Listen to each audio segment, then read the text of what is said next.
My name is Anna. I want to tell you my story.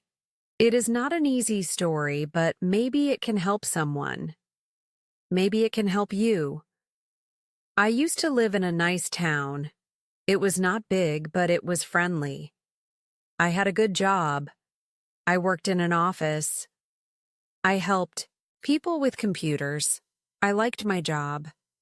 I worked there for 5 years. I had my own small apartment.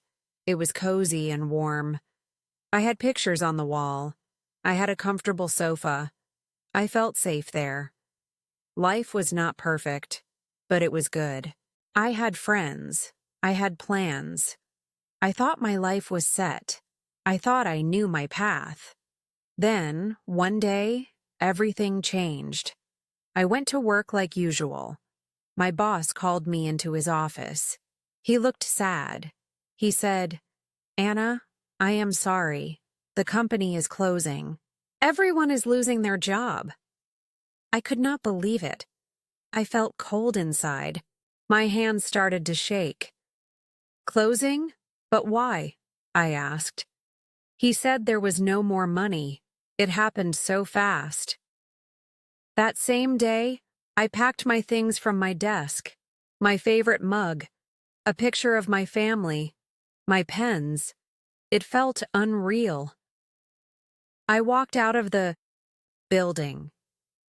The sun was shining, but my world felt dark. I went home to my small apartment. I sat on my sofa. I did not cry at first.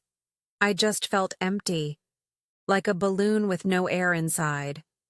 I lost my job. What would I do now? I had some money saved, but not much. Enough for maybe 2 months. I started looking for a new job right away.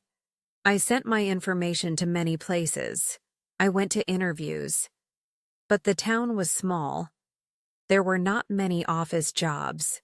Weeks passed. My savings got smaller. I started to worry. A lot. I could not sleep well at night.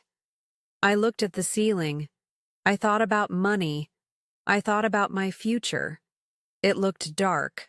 I felt scared. Very scared. Then, the letter came. It was from the owner of my apartment. It said I needed to pay the rent, but I did not have enough money. I asked for more time. He said no. He said I had 1 month to leave. 1 month. My safe place. My home. I had to leave it. Where would I go? I had no family nearby. My parents lived far away. They were old and did not have much money. I did not want to worry them. My friends tried to help. One friend, Lisa, said I could stay with her for a little while. But she lived in a very small place with her boyfriend. It was not a real solution. The day I left my apartment was the hardest day. I packed my things into 2 bags. Just 2 bags. Clothes. Some books. The picture of my family. I looked around. The empty rooms. My sofa was gone. My pictures were gone. It was just walls. Cold walls. I closed the door behind me. I felt like I was closing the door on my old life. My old self. I stayed with Lisa for 2 weeks. It was kind of her. But I felt like a burden. I slept on the floor in the living room. I tried to stay small, stay quiet. I kept looking for jobs. Any job. Cleaning houses, working in a shop, washing dishes. But nothing came. Hope started to leave me. It felt like a small light going out inside my chest. Life felt very dark. I felt lost. Completely lost. I remember one evening, sitting by the window at Lisa's place. It was raining outside. The drops hit the glass. Tap, tap, tap. I watched the cars pass by. People were going home, to their warm houses. to their families. I felt so alone. Tears rolled down my cheeks. I whispered to myself, I have nothing left. No job, no home, no hope. It felt like the end of the world. My world. After 2 weeks, I knew I could not stay with Lisa anymore. I thanked her. She hugged me and said, "Stay strong, Anna." I tried to smile, but it was hard. I found a very cheap room to rent. It was in an old building on the edge of town. The room was tiny. Just a bed, a small table, and a chair. The window looked out at a brick wall. There was no kitchen, just a shared bathroom down the hall. It was not a home. It was just a place to sleep. But it was all I could afford. The first night in that room was terrible. It was cold. The bed was hard. I could hear noises from other rooms, people shouting, music playing loud. I pulled the thin blanket around me. I felt smaller than ever. I cried myself to sleep. I felt so much pain inside. Pain from losing my job. Pain from losing my home. Pain from feeling so completely alone and hopeless. The next morning, I woke up. The room was gray. The brick wall outside looked sad. I sat on the edge of the bed. I did not want to move. What was the point? Life felt heavy, like carrying a big, heavy stone on my back. But then, a tiny thought came into my head. You are still alive, Anna. It was a small thought, but it was there. I forced myself to get up. I washed my face with cold water in the shared bathroom. I looked in the small, cracked mirror. My eyes were red. My face was pale. I looked tired. I looked lost. But I was still here. I had to do something. I could not just stay in this room forever. I decided to take a walk. I just needed to get out. I walked through the streets. I did not really know where I was going. I ended up in a park. It was a small park, but it had trees and grass. I sat on a bench. The sun was weak, but it felt a little warm on my skin. I watched children playing. I watched dogs running. I watched old people sitting and talking. Life was still going on, even if my life felt stopped. I stayed there for a long time, just sitting, just breathing. Slowly, very slowly, I felt a tiny bit calmer. The heavy stone on my back felt just a little lighter. Not much, but a little. I thought, okay, Anna, one step at a time, just one small step. That day, I went to a small cafe near the park. I saw a sign in the window. Help wanted. My heart jumped a little. It was not an office. Job. It was washing dishes and cleaning tables. But it was a job. I went inside. My hands were sweating. I asked about the job. The owner was an older woman. Her name was Martha. She had kind eyes but looked tired. She looked me up and down. She asked, "Do you have experience?" I said, "No, but I learn fast. I work hard. Please, I need this job." Martha was quiet for a moment. Then she sighed. "Okay," she said. "You can start tomorrow. Be here at 7 a.m. sharp. It's hard work." I felt a wave of relief wash over me. "Thank you," I whispered. "Thank you so much." The next morning, I woke up early. I walked to the cafe. The work was hard, very hard. My hands were always wet. My back hurt from standing all day.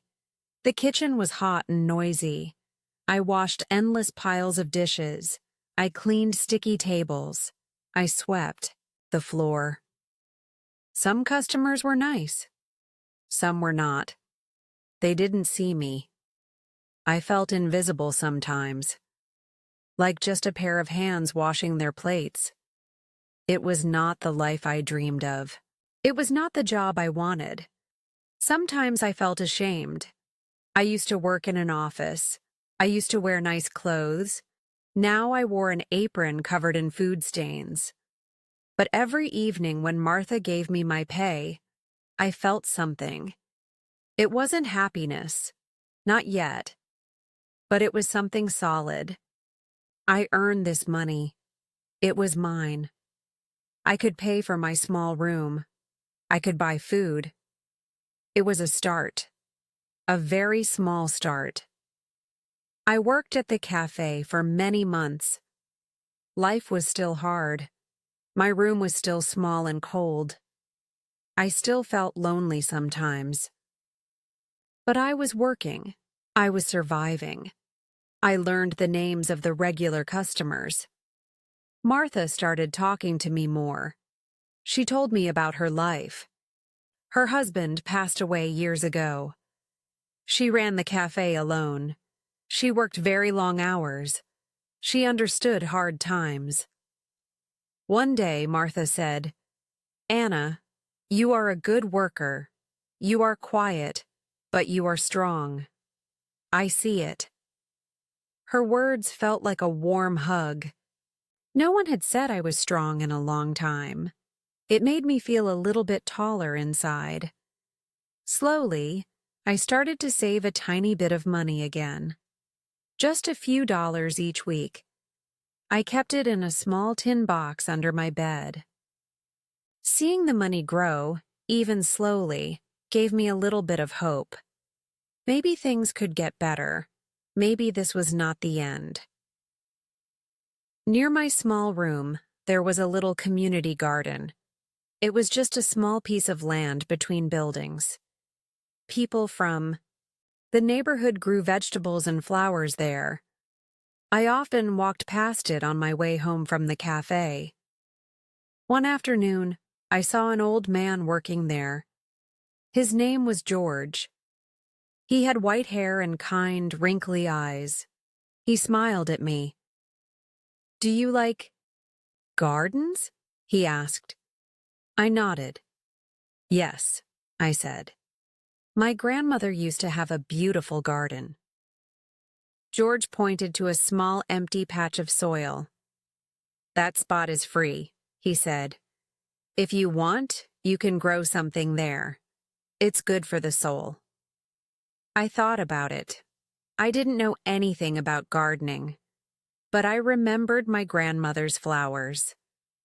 The bright colors, the fresh smell, it felt like a happy memory, a warm memory. So I said yes. George gave me some small seeds, tomatoes and simple flowers. He showed me how to prepare the soil, how to plant the seeds, how to water them. I started going to the garden every evening after work, even if I was tired. Digging in the dirt felt good. It felt real. It connected me to the earth. I watched my small plants grow. First, tiny green shoots. Then small leaves. It felt like magic. Taking care of something small, something alive, made me feel useful. It made me feel calm. When the first small flower bloomed, a bright yellow marigold, my heart felt a little bit happy. It was a small happiness, but it was real. I started talking more with George and the other people at the garden. They were simple people. Some old, some young. They shared stories. They shared vegetables. They helped each other. It felt like a small community. I didn't feel so alone when I was there. Working at the cafe was still hard. My room was still basic. But now I had the garden. It was my small piece of green, my small piece of peace. It taught me patience. Plants don't grow overnight. Healing doesn't happen overnight either. It takes time. It takes care. It takes sunshine and rain. Just like life. One day, Martha asked me to help at the front counter of the cafe. Someone was sick. I was nervous. I hadn't talked to many people like that for a long time, but I did it. I took orders. I served coffee. I smiled at customers. It was scary at first, but then it felt okay. Maybe even a little nice. People smiled back. Some people said thank you. It felt good to connect with people again, even in small ways, Martha noticed. She said, "Anna, you are good with people. Maybe you can work at the counter more often." I agreed. Working at the counter was less tiring than washing dishes, and I liked talking to people. I started to feel a little more like my old self. The shy girl was still there, but maybe she was growing stronger too. I still missed my old life sometimes. My apartment, my office job, my old friends. But I was starting to build a new life. A different life. A harder life in some ways. But also a simpler life. A life where small things mattered more. A sunny day. A blooming flower. A kind word from a stranger. A cup of tea after a long day. I started reading books again. I found a small library near the garden. It was free to join. I borrowed books and read them in my small room at night. Reading took me to different worlds. It made me feel less alone. It reminded me that there were many stories in the world, many struggles, many hopes. I also reconnected with my friend Lisa. I called her. I told her I was working at the cafe. I told her about the garden. She was happy for me. She said, "I knew you were strong, Anna." We started meeting for coffee sometimes. It felt good to have a friend again. Someone who knew my past. Someone who cared about my future. Life was still not easy. There were days when I felt tired. Days when I felt sad. Days when I missed what I had lost. But the darkness was lifting, slowly, like the morning fog burning away in the sun. Hope was coming back. Not a big, bright hope yet, but a small, steady light. A light that showed me the path forward, one step at a time. My small room started to feel a little bit more like home. I bought a small, cheap rug from a second-hand shop. It made the floor feel warmer. I put one of my small marigold flowers from the garden in a glass jar on the table. It made the room feel brighter. I found an old, soft blanket. It made the bed feel cozier. Small changes. But they made a difference. I worked at the cafe for over a year. Martha became like a second mother to me. She taught me how to cook some simple dishes. She trusted me with closing the cafe sometimes. She even raised my pay a little. I was still not rich, not even close. But I felt more secure. I wasn't worried about money every single minute of the day. That fear was slowly leaving. The community garden became my sanctuary, my place of peace. My small patch of soil was now full of vegetables and flowers, tomatoes, lettuce, beans, bright red poppies, and sunny yellow marigolds. George taught me how to save seeds for the next year. He taught me how to make compost from kitchen scraps. I learned so much, not just about gardening, but about life, about cycles, about patience, about growth. I started sharing my vegetables with Martha and Lisa. They loved them. Martha even used my fresh tomatoes in her cafe salads. It made me feel proud. I grew this food with my own hands. It felt good to share. It felt good to contribute something. One afternoon, a woman came into the cafe. She looked tired and sad. She ordered a coffee and sat alone in a corner. I saw her looking out the window with empty eyes. I recognized that look. I felt that look inside me before. When I brought her coffee, I smiled, a real smile. I said, "It's a nice day outside today. The sun is warm." She looked up, surprised. Then she gave a small, weak smile back. "Yes," she said softly. "Yes, it is." We didn't talk more. But maybe that small connection helped her, just a little. Like Martha's kindness helped me. Like George's smile helped me. I realized that small acts of kindness matter. They can be little lights in someone's darkness. I started thinking about my future again. Not with fear, but with quiet hope. Maybe I could save enough money to rent a slightly bigger room. A room with its own small kitchen. Maybe I could take a course at the community college. Something simple. Maybe about cooking. Or maybe even about gardening. The idea of learning something new felt exciting. I wasn't dreaming of going back to my old life anymore. That life was gone. That Anna was gone. The pain of losing everything was still there. A scar on my heart. But it didn't hurt as much anymore. It had changed me. It had made me stronger. It had taught me what truly matters. Happiness wasn't about a big job or a fancy apartment. Happiness was in the small things. The taste of a fresh tomato from my garden. The warmth of the sun on my face. The sound of laughter with a friend. The feeling of peace after a day's hard work. The quiet hope for tomorrow. I looked in the mirror again. The same cracked mirror in the shared bathroom. But I saw someone different now. My eyes were not so red. My face was not so pale. There were still lines of worry.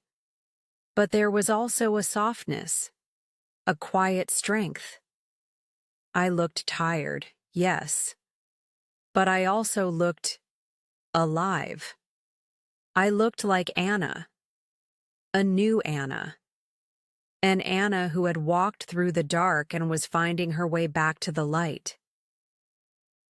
My journey is not over. I am still learning, still growing, still healing. But I am not lost anymore.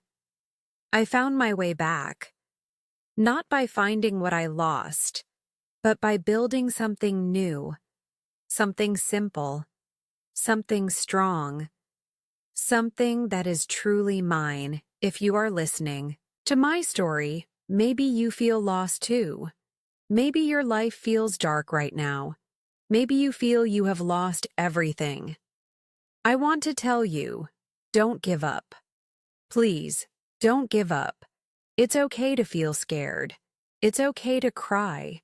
It's okay to feel broken.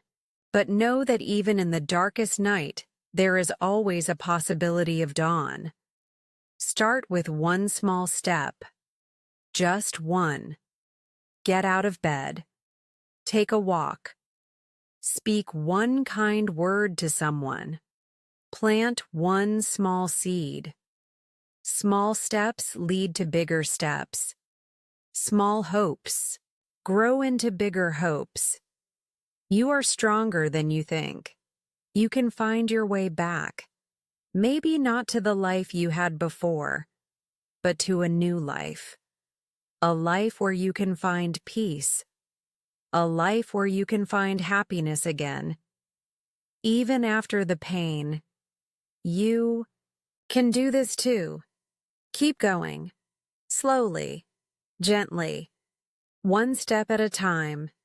You will find your light.